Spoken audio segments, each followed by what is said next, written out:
Salut à tous, dans cette vidéo on va apprendre comment transformer une icône flat en une icône avec des effets de lumière, des effets 3D et des effets de glow, ce qui va vraiment améliorer vos motion design, surtout quand vous travaillez avec des icônes. Et donc c'est parti. Donc là, voilà un exemple typiquement de ce qu'on va apprendre. Donc vous voyez là, on a une icône flat et là, c'est ce qu'on va avoir après, juste en ayant ajouté quelques effets. Donc pour faire ça, ce qu'on va venir faire, c'est qu'on va venir prendre une composition fusion, augmenter sa durée et maintenant se rendre dans fusion. Ensuite, on vient prendre une icône, ça peut être n'importe quoi. Moi, je vais prendre typiquement ça. Et ensuite, je vais venir changer sa couleur. Donc, pour changer sa couleur, la méthode la plus simple, c'est tout simplement de venir prendre un background. Ce background, mettre la couleur qu'on souhaite. Donc, typiquement, moi, je vais mettre un violet comme ça. Et ensuite, voilà, masquer ce background. Comme ça va prendre cette forme-là. Maintenant, je trouve que c'est un peu trop petit. Donc, ce que je vais faire, c'est que je vais venir prendre un transform et augmenter sa taille. Donc, voilà, juste comme ça. Maintenant, on va commencer tout de suite par faire des effets de lumière. Donc, pour faire des effets de lumière, on peut faire ça avec deux nœuds. Le premier, c'est estampage et le deuxième, c'est filtre. Moi, je vais venir choisir estampage, mais en fait, on peut faire la même chose avec filtre. Vous allez voir tout de suite ce que ça fait. Donc, on vient chercher estampage. Donc, c'est le nœud juste là. On ajoute, on met ça dans du vert. Et là, on va voir ça. Nous, on veut pas ça. On veut estampage. Une fois que estampage est sélectionné, ici, il n'y a rien qui s'est passé. Mais si je viens augmenter l'intensité, vous voyez que là, ça va nous donner des effets de lumière. Maintenant, ces effets de lumière, moi, je veux qu'ils se trouvent de l'autre côté. Donc, je vais venir changer l'angle juste ici. Et comme ça, voilà, j'ai mes effets de lumière. Maintenant, c'est pas mal, mais je vais venir ajouter à la suite du soft glue. J'ajoute un petit peu de soft glue juste comme ça. Comme ça, là, on a déjà un meilleur résultat. Maintenant, ce que je vais venir faire, c'est que je vais donner cet effet 3D. Donc, pour donner un petit peu cet effet 3D, ce que je vais venir faire, c'est que je vais choisir l'effet détection des contours. Donc, pareil, je viens chercher détection des contours. Je mets ça dans du viewer. Et si c'est parfait, on a la détection des contours. Et maintenant, vous voyez, quand je viens augmenter l'épaisseur de contour, avec haute lumière, le flow, etc., on va avoir un effet 3D. Maintenant, pour vraiment faire cet effet 3D, on va venir prendre estampage et connecter ça dans la flèche bleue. Maintenant, une fois qu'on a ça, on peut, voilà, jouer avec le flou comme ça, avec l'épaisseur des contours, les hautes lumières, le gamma. Et vous voyez que là, on a vraiment notre icône, voilà, qui est déjà transformée avec les effets de lumière ici et avec la détection des contours. Maintenant, c'est pas fini. Ce qu'on va faire en plus, c'est que je vais venir ajouter, voilà, un glow. Cette fois, pas soft glow, vraiment glow. Je vais venir, voilà, augmenter la taille de la lueur, baisser la lueur diffuse. Et maintenant, je vais revenir prendre un glow. Donc, c'est important que ça soit glow. Et je vais venir chercher un rectangle. Je vais venir connecter le rectangle comme ceci. Là, augmenter énormément sa largeur. On va venir mettre un angle. On va venir ajouter les bords flous, baisser ça. Et maintenant, vous voyez, quand je viens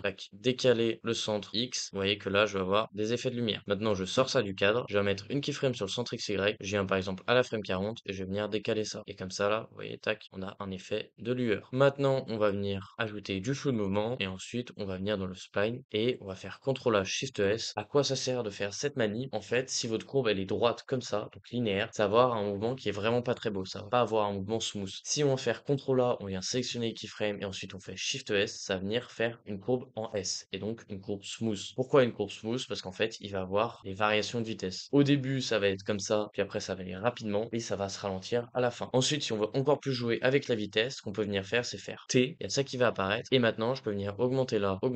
Et vous voyez là, ce qui va se passer, c'est que au début, ça va être lent. Là, ça va être très rapide. Et ensuite, ça va être lent. Donc, voilà, quelque chose comme ça. Maintenant, on peut venir faire plein de courbes. Là, c'est juste pour vous montrer comment ça marche. Et maintenant, une fois qu'on a ça, ce qu'on va venir faire, c'est qu'on va venir ajouter du grain. Je vais venir mettre mon grain. Et là, vous voyez, si je laisse le grain, il va bouger. Moi, en l'occurrence, je préfère qu'il ne bouge pas. Donc, ce que je vais venir faire, c'est que je vais faire verrouiller timecode. Et maintenant, je vais baisser la force. Ensuite, je vais venir prendre un background en noir, connecter ça là, mettre ça ensuite dans du vert juste là. Et là, vous voyez que j'ai mon icône avec tous les effets. Et on a vraiment une icône qui est très très stylée. Ce que je peux venir faire maintenant, c'est venir typiquement baisser un petit peu sa taille. Voilà. Décaler ça sur le côté et prendre mon icône de base et venir comparer. Là, typiquement, je vais venir mettre ça en gris pour comparer. Et là, vous voyez qu'on passe de ça à ça. Et bien évidemment, on peut venir changer les couleurs si on le souhaite. Et là, on a des icônes très très stylées. On peut venir changer les couleurs super facilement. Maintenant, le gros avantage avec ça, c'est que si jamais on vient prendre une nouvelle icône et qu'on la drag and drop, vous voyez que ça va marcher avec l'icône. Pareil, si on vient prendre un texte, je viens prendre un texte. Ensuite, je viens écrire quelque chose. Je vais avoir le même effet dans mon texte. Et là, vous voyez, plus j'augmente la taille, plus ça va être net. Et si jamais on veut une taille comme ça, on peut toujours revenir typiquement dans détection des contours. Et là, venir, vous voyez, réduire ça, jouer avec les paramètres. Donc là, c'est vraiment illimité en fait ce que vous pouvez faire. Une fois que vous avez ça, vous pouvez enregistrer les typiquement dans le chutier partagé. Et maintenant, si vous voulez progresser plus vite et avoir mon niveau en moins de 3 mois et pouvoir monétiser votre compétence en montage vidéo, le meilleur moyen, c'est de rejoindre le serveur Discord qui se trouve dans la description de la vidéo. Dans ce serveur, vous trouverez une vidéo qui vous explique comment marche le serveur, les différents types d'abonnements et les retours des membres. Les abonnements, vous pouvez les annuler à tout moment. Maintenant, si vous n'êtes pas fan des abonnements, vous pouvez toujours vous rendre sur ma page Ko-fi où je vends en individuel mes masterclass à des prix attractifs, donc 5, 4, 10 euros, 3 euros. J'ai aussi créé des packs selon votre niveau, débutant, intermédiaire, avancé, à des prix encore attractifs, donc 8 euros pour 5 masterclass. Maintenant, si vous voulez une expérience beaucoup plus personnalisée, vous pouvez répondre au questionnaire dans la description. C'est un formulaire. Je vous contacte et ensuite on fait fait des coachings personnalisés. Et sinon, si vous avez aimé cette vidéo, n'hésitez pas à liker et vous abonner. À bientôt!